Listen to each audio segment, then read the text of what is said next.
పుష్ప 2 రిలీజ్కు ముందు ఎంత hype create చేసిందో ఈవెన్ రిలీజ్ అప్పుడు కూడా అంతే హైప్ క్రియేట్ చేసిందన్న సంగతి మనకు తెలిసిందే. మూవీ చూస్తే అంతా పులిహార చేసేశారు. అసలు ఫస్ట్ ట్రైలర్లో చూపించిన సన్నివేశాలు కూడా ఆ మూవీలో లేవు. ఈ వీడియోలో మనం ఈ విషయాల్ని మాట్లాడుకుందాం. అసలు డైరెక్టర్ సుకుమార్ చేసిన తప్పులేమిటి, అసలు ఇప్పటివరకు ఆ మూవీ ఎంత కలెక్షన్ చేసింది, ఇంకా ఎంత కలెక్ట్ చేస్తే అది సేఫ్ జోన్లోకి వెళ్తుంది అనే విషయాల్ని ఈ వీడియోలో ఫుల్ డీటెయిల్డ్గా తెలుసుకుందాం. ఫ్రెండ్స్, ఈ వీడియోలో మేము ఈ మూవీ గురించి ప్రజల్లో సర్క్యులేట్ అవుతున్న అసలు వాస్తవాల్ని మాట్లాడుతున్నాం. అంతేగాని ఈ మూవీని నెగిటివ్ చేయడానికి కాదు. ఇది మీరు గ్రహించాలి. ఈ సినిమా అయితే మినిమం బ్లాక్ బస్టర్ అయినా అవ్వాలి, లేదా ఇండస్ట్రీ హిట్ అయినా కొట్టాలి. ఈ రెండూ కాకుండా ఈ సినిమా హిట్ అయినా సూపర్ హిట్ అయినా దాన్ని నేను ఫ్లాప్ కిందే కన్సిడర్ చేస్తాను. ఎందుకంటే ఈ సినిమాకి వచ్చిన హైప్ అనేది మామూలు హైప్ కాదు. ఆల్రెడీ మన ఇండియాతో పాటు ఇంటర్నేషనల్ వైడ్గా కూడా ఈ సినిమా పేరు మారు మోగిపోతుంది. ఇలా ఒక పెద్ద హైప్ని క్రియేట్ చేసింది. సో ఇలాంటి సినిమా యావరేజ్ హిట్ లేదా సూపర్ హిట్ అయితే దాన్ని మనం ఫ్లాప్ కిందే కన్సిడర్ చేయాలి. ఎందుకంటే ఆ మూవీ రిలీజ్ అవ్వకముందే ఆ మూవీ గురించి ప్రజల్లో ఒక హైప్ని క్రియేట్ చేసి హిట్ చేశారు కాబట్టి. అసలు ఈ మూవీ రిలీజ్ అయిన సెకండ్ డే నుండే ఎందుకు థియేటర్లన్నీ ఖాళీగా ఉంటున్నాయి, అసలు ఈ మూవీలో ఎక్కడ ఫాల్ట్ జరిగింది, అసలు ఈ మూవీలో ఉన్న నెగిటివ్ పాయింట్స్ని చూస్తే మీకే అర్థమవుతుంది. ఈ మూవీ నిజంగానే ప్రజలందరికీ నచ్చి జెన్యూన్గా హిట్ అయిందా, లేదా ప్రజల్లో ముందుగానే ఈ మూవీ గురించి ఒక హైప్ని క్రియేట్ చేసి హిట్ చేశారా అని. సో ఈ మూవీలో సుకుమార్ గా చేసిన మిస్టేక్స్ విషయానికి వస్తే, ఈ మూవీ ఓపెనింగ్ తోనే జపాన్ సీన్ చూపించారు. మనకి జపాన్ సీ పోర్ట్ అన్నమాట. సో ఈ జపాన్ చూపించినప్పుడు నాకు కార్తిక్ గారి జపాన్ మూవీ గుర్తుకొచ్చింది. ఎందుకంటే ఆ మూవీ కూడా పాన్ జపాన్ అయిపోయింది.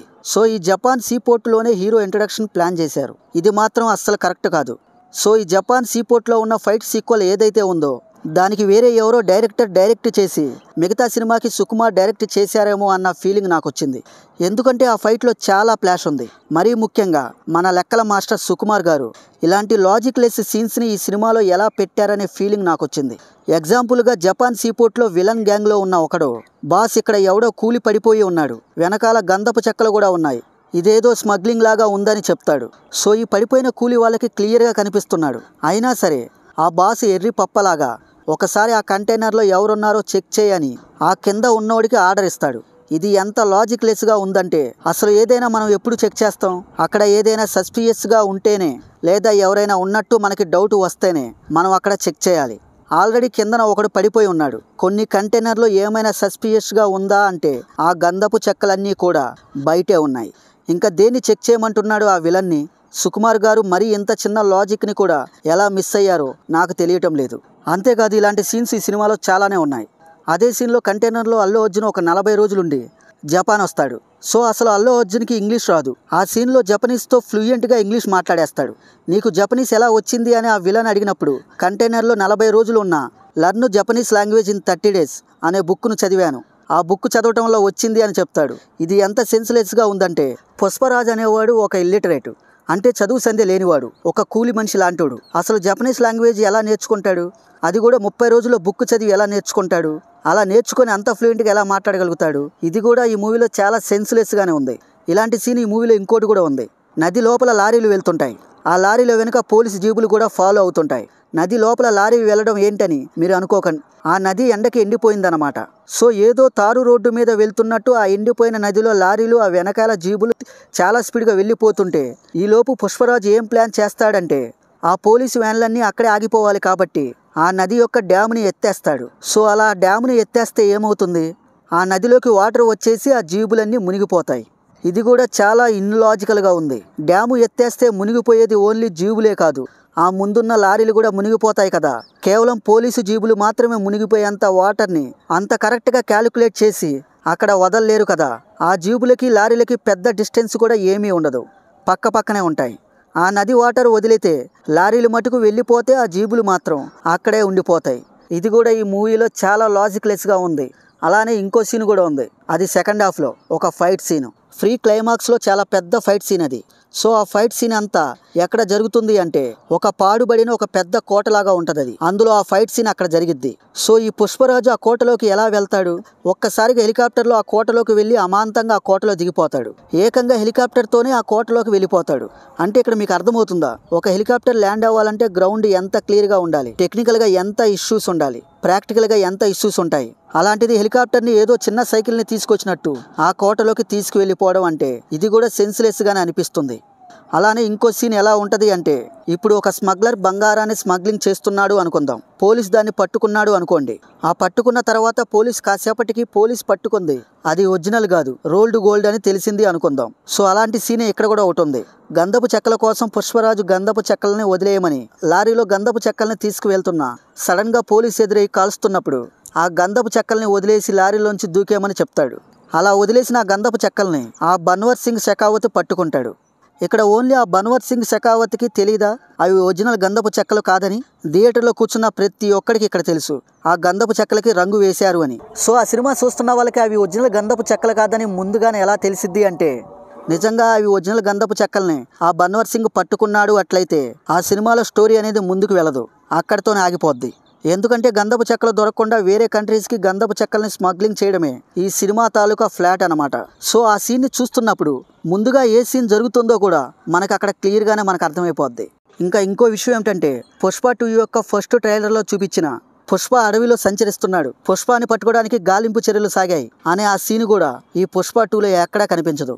అంటే ట్రైలర్ని అలా చిత్రీకరించి ఆ ట్రైలర్ చూపించే దాని ద్వారా ఆ మూవీకి ముందే ప్రీ రిలీజ్ బిజినెస్ అంత ఎత్తులో చెయ్యాలని ఆ ఫస్ట్ ట్రైలర్ని అలా కామించి పెట్టారు. ఇంకా ఇంకో విషయం ఏంటంటే, ఈ పుష్ప 2 మూవీలో అల్లు అర్జున్ చెప్తున్న డైలాగులు ఏవి కూడా సరిగ్గా అర్థం కావు. ఎందుకంటే అల్లు అర్జున్ డైలాగ్ చెప్తుంటే నోట్లో లోపల గుట్కా నములుతూ ఉంటాడు. సో ఈ గుట్కా నములుతూ డైలాగ్ చెప్పడం వల్ల అసలు ఏమీ అర్థం కాదు. ఇది కూడా ఈ మూవీలో ఒక అతిపెద్ద మైనస్ పాయింట్ అని చెప్పుకోవచ్చు. ఇంకా ఇంకో విషయం ఏమిటంటే, పుష్పరాజ్ ఎంట్రీ సీన్ కూడా జనాల్ని సాటిస్ఫై చేసే అంత రీతిలో లేదు, అసలు బాగోలేదని చెప్పుకోవాలి. చిన్న లుంగీ మీద బ్లేజరు అసలు చూడడానికి చాలా ఇబ్బందికరంగా అనిపించింది. ఇంకా ఇంకో విషయం ఏమిటంటే, పుష్పకి ఈ మూవీలో ఒక హైప్ సీన్ లాంటిది ఒకటి ఉంటుంది. అంటే ఒక ఛాలెంజ్ చేసి కుర్చీలో కూర్చుంటాడు. సో కుర్చీలో కూర్చున్నప్పుడు అది హైప్ సీన్ కాబట్టి మనకేందంటే కెమెరాని క్లోజ్ యాంగిల్లో ఫేస్ ని చూపిస్తారు. కాకపోతే అక్కడ లైటింగ్ విషయంలో ఎంత పెద్ద మిస్టేక్ చేశారంటే, లైట్ అనేది మన ఫేస్ మీద పడితే మన స్క్రీన్ మీద ఎవరున్నారో మనకి కనిపిస్తుంది. కాకపోతే ఈ లైట్ అనేది హీరో వెనక అంటే బ్యాక్గ్రౌండ్ లో పెట్టారు. దానివల్ల లైటింగే కనిపిస్తుంది కానీ హీరో యొక్క ఫేసు అలానే ఫేస్ ఎక్స్ప్రెషన్స్ మనకి కనపడకుండా చాలా మిస్ అయిపోతాయి. సో ఈ మూవీకి వాడిన లైటింగ్ అనేది చాలా బ్యాడ్ అని చెప్పుకోవచ్చు. సో ఆ సీన్కి ఉన్న అందాన్ని ఆ బ్యాక్గ్రౌండ్లో అంత లైటింగ్ పెట్టి ఆ సీన్ యొక్క ఎక్స్ప్రెషన్ని టోటల్గా ఆ సీన్నే చెడగొట్టారని చెప్పుకోవచ్చు. ఇంకా ఈ సినిమాలో జగపతి బాబు అలానే సునీల్ ఇద్దరు ఉంటారు. అసలు సునీల్ అయితే ఈ మూవీలో అసలు డమ్మీ. సినిమాలో అసలు సునీల్కి డైలాగ్స్ కూడా ఉండవు, అసలు స్కోప్ కూడా ఉండదు. అసలు పుష్ప పార్ట్ 1లో సునీల్ ఎంత బాగా యాక్టింగ్ చేసి అతను ఎంత ఇంప్రెషన్ చేశాడో మనకు తెలిసిందే. సో పుష్ప 2లో సునీల్కి పెద్దగా డైలాగ్స్ పెట్టకపోవడం అనేది ఇక్కడ సుకుమార్ చేసిన అతిపెద్ద మిస్టేక్. ఇంకా అలానే జగపతి బాబు గారు కూడా నాకు తెలిసి మహా అయితే సినిమా మొత్తంలో ఒక 4-5 సీన్స్లో కనిపించారు. ఇంకా ఆయనకి డైలాగ్స్ కూడా అస్సలు ఉండవు, అన్నీ చిన్న డైలాగ్సే. సరే ఉన్న స్ట్రాంగ్ విలన్ ఎవరు? బన్వర్ సింగ్ షెకావత్. సరే ఆయనన్నా స్ట్రాంగ్గా ఉంటాడా అంటే ఆయన్ని మరీ ఒక కామెడీ ఫిగర్ లాగా చూపించారు ఈ పార్ట్ 2లో. హీరో ఏమో స్ట్రాంగ్గా ఉంటాడు, విలన్ ఏమో వీక్గా ఉంటాడు. అసలు చూసే వాళ్ళకి మనకి విలన్ స్ట్రాంగ్గా ఉండి హీరో వీక్గా ఉంటేనే మనకి చూసే వాళ్ళకి కూడా చాలా ఇంట్రెస్టింగ్గా ఉంటుంది. కానీ ఈ సినిమాలో మాత్రం విలన్ క్యారెక్టర్ని చాలా వీక్గా చేసేశారు. సో దీనికి ఒక ఎగ్జాంపుల్ మీకు ఇప్పుడు చెప్తా. ఒక సీన్లో మంగళం సీన్ వైఫ్ అనసూయ ఉంటుంది. సో అనసూయ బన్వర్ సింగ్ షెకావత్ దగ్గరికి వెళ్తుంది. సో అనసూయని చూసి ఆ బన్వర్ సింగ్ షెకావత్ మరీ విలన్ అన్న క్యారెక్టరే లేకుండా ఏదో డోర్ కట్న వెనక్కి వెళ్ళి దాక్కుంటాడు. అనసూయ డామినేషన్ ఏమో చాలా ఎక్కువగా ఉంటుంది, ఆ బన్వర్ సింగ్ ఏమో భయపడిపోతూ ఉంటాడు. సో అంత వీక్గా ఉంటుంది అనమాట ఆ బన్వర్ సింగ్ షెకావత్ క్యారెక్టర్. అసలు ఇతను పార్ట్ 2లో విలన్కి ఈయనకి సరైన క్యారెక్టరే ఇవ్వాల. అలానే ఆ బన్వర్ సింగ్ షెకావత్ క్యారెక్టర్ అక్కడక్కడ కామెడీ చేస్తుంటది, అక్కడక్కడ విలనిజం చూపిస్తూ ఉంటది, అక్కడక్కడ భయపడుతూ ఉంటాడు, అక్కడక్కడేమో జోకర్లా అయిపోతూ ఉంటాడు. ఇలా ఎలా పడితే అలా ఉంటది అతని యొక్క క్యారెక్టర్, స్ట్రాంగ్ గా మాత్రం లేదు. అయితే మీరు అడగచ్చు, ఈ సినిమాలో అన్ని బొక్కలేనా, అసలు నీకేమి నచ్చలేదా అని మీరు నన్ను అడిగితే, సో ఇంకా ఈ మూవీలో ఉన్న ప్లస్ పాయింట్స్ని చూద్దాం. అవి కూడా కొన్నే ఉంటాయి. అల్లు అర్జున్ ఒక జాతర సీన్లో లేడీ గెటప్ ఏదైతే వేశారో అది చాలా బాగానే ఉందనిపించింది. ఎందుకంటే అలాంటి గెటప్ వేయడానికి గట్స్ ఉండాలి, అది కూడా అంత పెద్ద స్టార్ హీరో మన తెలుగులో అయితే ఎవరు అలా చేయరు. సో ఆ జాతర సీన్లో అల్లు అర్జున్ పర్ఫార్మెన్స్ కానీ ఆ రౌద్రం చూపించడం కానీ ఇదంతా కూడా పర్ఫెక్ట్ గానే ఉంది. ఆ getup scene Allu Arjun performance చూస్తున్నప్పుడు చాలా మందికి కాంతారా సినిమాలో రిషబ్ శెట్టి అయితే గుర్తొస్తాడు. ఆ రేంజ్ లో అల్లు అర్జున్ ఆ సీన్ లో పర్ఫార్మెన్స్ చేశాడు అనుకోవచ్చు. అలానే ఫ్రీ క్లైమాక్స్ లో వచ్చే ఫైట్ సీన్ కూడా చాలా డిఫరెంట్ గా ఉంటది. అంటే మీకు పుష్ప పార్ట్ 1 మూవీలో కూడా కొంచెం ఆ టైప్ ఫైటే ఉంటది, అంతకన్నా ఇంకొంచెం డిఫరెంట్ గా ఈ పుష్ప 2 క్లైమాక్స్ సీన్ లో ఫైట్ సీన్ ఉంటది. అరౌండ్ 20 మినిట్స్ ఉండొచ్చు, బట్ అది కూడా చాలా లెంతీ ఫైట్ సీన్. ఫైట్ మధ్యలో అల్లు అర్జున్ మెడలో కపాలం మాల ఒకటి వేసుకుంటాడు, అంటే కపాలంతో చేసిన దండ ఒకటి వేసుకుంటాడు. సో దాన్ని కొంచెం జూమ్ చేసి మనకు చూపిస్తారు. అక్కడ చాలా మందికి ఆ సిచ్యువేషన్ లో కొద్దిగా గూస్ బంప్స్ అయితే వచ్చాయి. ఇంకా సాంగ్స్ విషయానికి వస్తే మధ్యలో కొన్ని సాంగ్స్ అయితే మూవీ ఫ్లోని చాలా బాగా దెబ్బతీసాయని చెప్పుకోవచ్చు. కాకపోతే సినిమా అయితే తీసిపడేసే సినిమా అయితే కాదు, ఖచ్చితంగా ఒకసారి అయితే చూడవచ్చు. ఈ సినిమా ప్రెజెంట్ కొన్ని ఏరియాస్లో ఫ్లాప్ టాక్తోనే రన్ అవుతుంది. అయినా ఈ సినిమా 1000 కోట్లు అయితే కొట్టేస్తుంది. ఎందుకంటే ఈ సినిమా రిలీజ్ అవ్వకముందే ఈ సినిమాకి ఒక పెద్ద హైప్ క్రియేట్ చేశారు. సో ఇంకా ఇప్పటి వరకు కలెక్షన్ విషయానికి వస్తే వరల్డ్ వైడ్గా ఇప్పటి వరకు 500 కోట్లు అయితే గ్రాస్ ఇన్కమ్గా కలెక్ట్ చేసింది. దాంట్లో అన్ని ట్యాక్సెస్ పోగా నెట్ ఇన్కమ్ ఎంత అంటే సుమారుగా 379 కోట్ల రూపాయలు అనేది నెట్ ఇన్కమ్గా ఇప్పటి వరకు ఈ మూవీ వరల్డ్ వైడ్గా కలెక్షన్ చేసింది. సో ఇప్పుడు ఈ మూవీ ప్రాఫిట్లోకి వెళ్ళాలంటే ఈ మూవీ ప్రీ బిజినెస్ అనేది 1000 కోట్లు చేశారు. అంటే ఏరియా వైజ్ డిస్ట్రిబ్యూటర్లకి దాదాపు 1000 కోట్లకి ఈ మూవీని అమ్మటం జరిగింది. సో ఈ మూవీ హిట్ అవ్వాలంటే 1000 కోట్ల కంటే ఎక్కువ నెట్ ఇన్కమ్ సాధించాలి. నాకు తెలిసినంతవరకు ఆటోమేటిక్గా ఒక 20 డేస్లో లేదా ఒక 10 డేస్లో ఈజీగా 1000 కోట్లు అనేది క్రాస్ చేసేస్తుంది. బట్ కానీ ఈ మూవీ ఎంత కలెక్ట్ చేస్తుంది ఈ మూవీకి వచ్చిన హైప్తో మాత్రమే. ఇది మీరు గుర్తుపెట్టుకోవాలి. సో ఈ మూవీ పట్ల ఇది నా ఒపీనియన్. మరి మీరేమనుకుంటున్నారో కింద తప్పకుండా కామెంట్ చేయండి. అలానే నా ఎక్స్ప్లెనేషన్ మీకు నచ్చితే ఒక లైక్ చేసి మన ఛానల్ని సబ్స్క్రైబ్ చేయండి. అలానే ఈ వీడియోని మీ ఫ్రెండ్స్ అండ్ ఫ్యామిలీ మెంబర్స్కి తప్పకుండా షేర్ చేయండి. Thank you.